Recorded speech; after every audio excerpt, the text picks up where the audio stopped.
आज आश्विन शुक्ल पक्ष सप्तमी तिथि को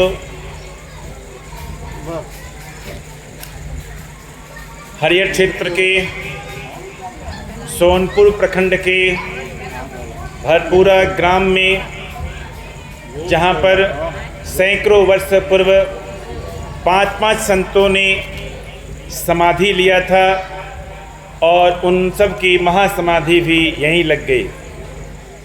ऐसे पवित्र जगह पर श्री शनिधाम मंदिर बनकर खड़ा हो रहा है और यहाँ पर आप लोग भारत माता समिति की ओर से प्रत्येक वर्ष जगदम्बा की आराधना करते हैं, दुर्गा पूजा करते हैं। आज सप्तमी शुक्ल पक्ष के आश्विन शुक्ल पक्ष की सप्तमी तिथि को 2025 में आप लोग माता जगदम्बा की आराधना कर रहे हैं। माता का नेत्र खुला, आप लोगों ने वस्त्र इत्यादि खोइछा वगैरह भरा। लोग सवाल करते हैं खोइछा कब से भराएगा?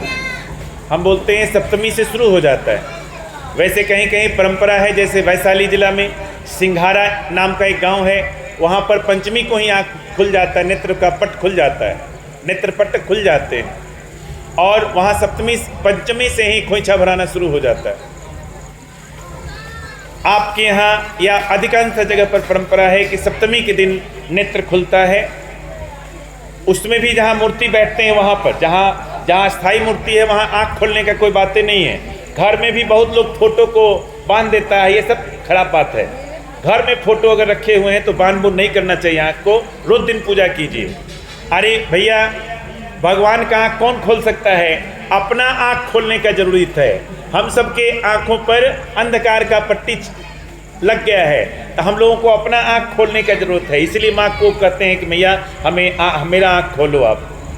तो कहने का मतलब ये है कि आज से खोइछा भराना, आज से श्रृंगार सामग्री, कपड़ा, मिठाई, पुआ, पूरी, सोना, चांदी, हीरा जवाहरात जो भी आपको भगवान ने दिया है सब आप समर्पित कर सकते हैं।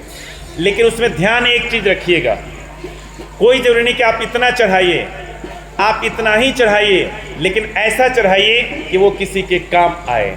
दुर्गा जी तो आकाश में नहीं ले जाएंगी शुंभ और निशुंभ को देने के लिए या महादेव को देने के लिए। जो भी आप चढ़ाते हैं वो कहीं न कहीं कोई आदमी यूज़ करता है। पंडित जी यूज़ करें, पंडितानी यूज़ करें, या उनके घर पर जो लोग जाते हैं पंडित जी बांटते भी रहते हैं। ठीक है ना? मेरे घर पर आप आएंगे, हम आपको खाली हाथ विदा नहीं करेंगे, कुछ न कुछ आपको देंगे, लेकिन देंगे जरूर। ठीक है ना? तो कहने का मतलब ये है कि बहुत ज़्यादा चढ़ाने की जरूरत नहीं है, कुछ ही चढ़ाइए, थोड़ा सा चढ़ाइए, लेकिन वो ऐसा चढ़ाइए कि लगे कि आनंद आ जाए। मेरे पास में पैसा है तो 5 टुक वस्त्र चढ़ाएंगे, और नहीं तो एक रुमाले चढ़ाएंगे, लेकिन ऐसा रुमाल चढ़ाएंगे वो किसी के काम में आ जाए पसीना पोंछने में। जैसे अभी कन्या पूजन जगह जगह होगा, तो कन्या पूजन में भी लोग ऐसा सामान कन्या को दे देते हैं कि वो कोई काम का नहीं रहता है। उससे अच्छा है उसको कॉपी दीजिए, उसको कलम दीजिए, उसको कोई रुमाले दे दीजिए, उसको गमछा दे दीजिए, तौली दे दीजिए, माने कोई भी सामान ऐसा दीजिए कि वो कन्या जब जब इस्तेमाल करे तब तब उसके रोए से आपको आशीर्वाद मिले। प्रेम से बोलिए देव कन्याओं की जय। जितने भी जगह मंच बने हैं, जितने भी लोग इस आश्विन नवरात्र में कन्या पूजन कर रहे हैं, उन सभी कन्याओं की जय। बस ध्यान रखिएगा, दान आपको क्या करना है सोच समझ के दान कीजिएगा। दान कहाँ करना है ये भी सोच समझ के कीजिएगा, क्योंकि दान का मतलब है बोना। अब आप सड़ा हुआ आलू दान करेंगे तो आपको सड़ा हुआ आलू ही मिलेगा, और कितना मिलेगा? 10 गुना ज़्यादा। आप जो भी बोएंगे उसका 10 गुना ज़्यादा आपको मिलेगा। अच्छा बोएंगे अच्छा मिलेगा, खराब बोएंगे खराब मिलेगा। ठीक है? तो इन बातों का ध्यान करते हुए पूजा पाठ अगर करेंगे या व्यवहारिक काम करेंगे, आपको आनंद की प्राप्ति होगी।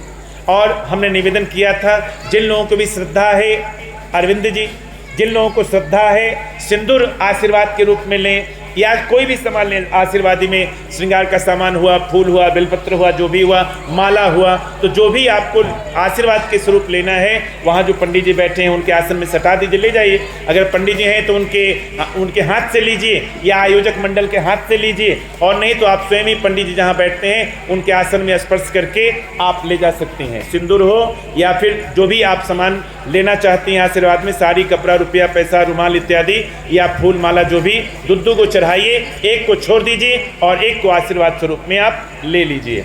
तो हम समझते हैं कि ये 2025 का जो आपका आश्विन नवरात्रि है आप सबों के लिए खूब खूब मंगलकारी हो, खूब खूब आनंद देने वाला हो, खूब खूब आरोग्य देने वाला हो और खूब खूब ऐश्वर्य देने वाला भी हो।